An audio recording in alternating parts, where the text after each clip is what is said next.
আসসালামু আলাইকুম। মহাজন mic daily ব্লগে আপনাদের সবাইকে স্বাগতম। আশা করি সবাই ভালো আছে। তো আজ হচ্ছে শুক্রবার। আজকে সকালে ঘুম থেকে উঠেই দেখি অনেক বৃষ্টি হচ্ছে। তো শুক্রবার মানেই হচ্ছে আমরা সকালে খিচুড়ি খাবো। আর তারপরে হচ্ছে বৃষ্টি। খিচুড়ি তো খেতেই হবে। সকালে উঠে এইজন্য হাতে মাখিয়ে খিচুড়ি বসিয়ে দিয়েছি এবং খিচুড়ির সাথে কী খাবো সেটা ভাবছিলাম। তাই বেগুন কেটে তারপরে ভর্তা করব। অনেকে বেগুন সিদ্ধ করে পুড়িয়ে ভর্তা করে, বাট আমার কাছে ভেজে ভর্তা করলে সেটা অনেক বেশি ভালো লাগে। আপনারা খেয়ে দেখবেন। আশা করি আপনাদের কাছেও সেটা ভালো লাগবে। আর এই জিনিসটা হচ্ছে ঝটপট তাড়াতাড়ি ভর্তাটা করা যায়। তো এ তো খিচুড়ি হয়ে গেছে। গরম, গরম খিচুড়ি আর বাইরের বৃষ্টি। অনেক মানে ভালো একটা ওয়েদার। ২ দিন ধরে আমাদের এখানে খুব বৃষ্টি হচ্ছে। কিন্তু ঝটপট করে ভর্তাটা করে নিয়েছি। ভর্তা হয়ে গেছে। আমরা সবাই এখন খেতে বসবো। আমার আমার ছেলে তো বেগুন ভর্তা মানে খেতে পারে না। আর অ্যালার্জির যেহেতু প্রবলেম হয়, সেহেতু ডিম পোচ দিয়ে ও খিচুড়িটা খেতে বেশি পছন্দ করে। তো এ তো ওকে খাইয়ে দিচ্ছি, সাথে আমিও খাচ্ছি।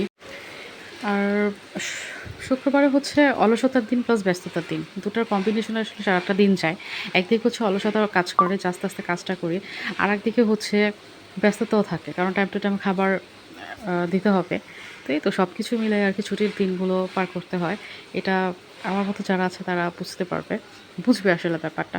দুপুরের জন্য সবকিছু রেডি করছি। দুপুরে হচ্ছে গরুর মাংস নামিয়েছি।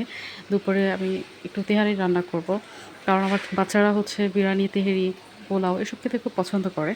আর প্রায় সময় ওদেরকে এগুলা রান্না করে দিতে হয়। এখানে কিছু মসলা আছে। এই মসলাটা আমি বিরিয়ানির মধ্যে দিয়ে দিব। এটা বিরিয়ানির মধ্যে দিলে খুব সুন্দর একটা স্মেল আসে। এতে ঝটপট করে পেঁয়াজটা লাল করার দরকার নাই। পেঁয়াজটা লাল করলে হচ্ছে তেহেরির কালারটা নষ্ট হয়ে যায়। পেঁয়াজটা একটু কাঁচা, কাঁচা থাকতেই মাংসটা দিয়ে দিতে হবে এবং এর মধ্যে আদা বাটা, রসুন বাটা। আমি জিরা বাটা বিরিয়ানির মধ্যে দিই না। আপনারা দেন কিনা আমি জানি না। বাট আমি দিই না। তো আদা রসুন বাটা, এই তো আর যে মসলাটা দেখিয়েছিলাম সেই মসলাটা পাটায় বেটে তারপর হচ্ছে মশলাটা দিয়ে দিচ্ছি। এখানে কালো গোলমরিচ আছে, জয়ত্রী আছে, জয়ফল আছে, তারপর লবঙ্গ আছে, এলাচ আছে, দারচিনি আছে। সব কিছু মিলাই আরকি। এরপর পরিমাণ মতো লবণ এবং কিছুটা চিনি দিলে আসলে টেস্টটা ভালো হয় আরকি। আর কাঁচামরিচ একটু মাঝখান থেকে ফাটিয়ে কাঁচামরিচটা দিয়ে দিচ্ছি। কিন্তু মাংসটা হচ্ছে এর মধ্যে আমি মানে যে ঘটনাটা ঘটে গেছে আমার সাথে, এটা হচ্ছে টক দই। তো টক দই দোকান থেকে আনার পর আমি ছুরিটা দিয়ে কিছুটা কেটেছি। কেটে নেওয়ার পর আমি হাত দিয়েই এটা বাকিটা কেটেছি আরকি। কিন্তু হঠাৎ করে যে আমার হাত কেটে গেছে আমি সেটা বুঝতে পারিনি। এখন হঠাৎ করে দেখতেছি আমার আঙুলটা মানে জ্বলতেছে। তো ভাবলাম কি হইছে? এখন দেখি আসলে আঙুলটা কেটে গেছে। মানে এটা রান্নাঘরে প্রায় এরকম হয়।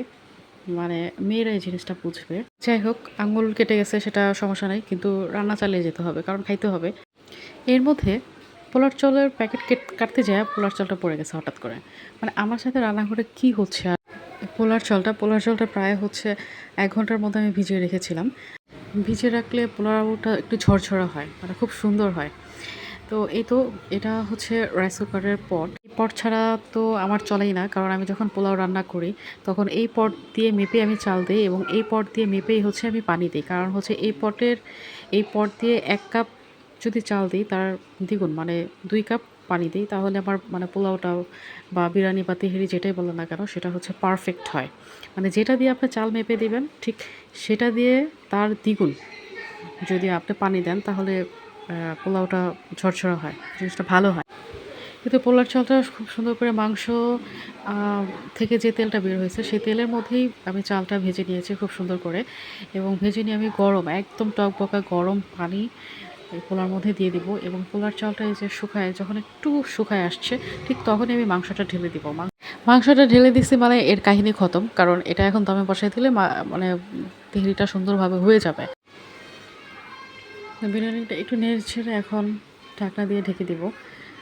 প্রায় ৫ মিনিটের মতো রেখে দিব। আর এটা হচ্ছে কাঁচামরিচ। এই কাঁচামরিচটা বিরিয়ানিতে যখন লাস্টের দিকে কাঁচামরিচটা দিয়ে ভাপে বসায় দিলে তখন কাঁচামরিচের যে একটা অ্যারোমা এটা পুরা মানে তেহেরিতে সুন্দর একটা স্মেল আসে।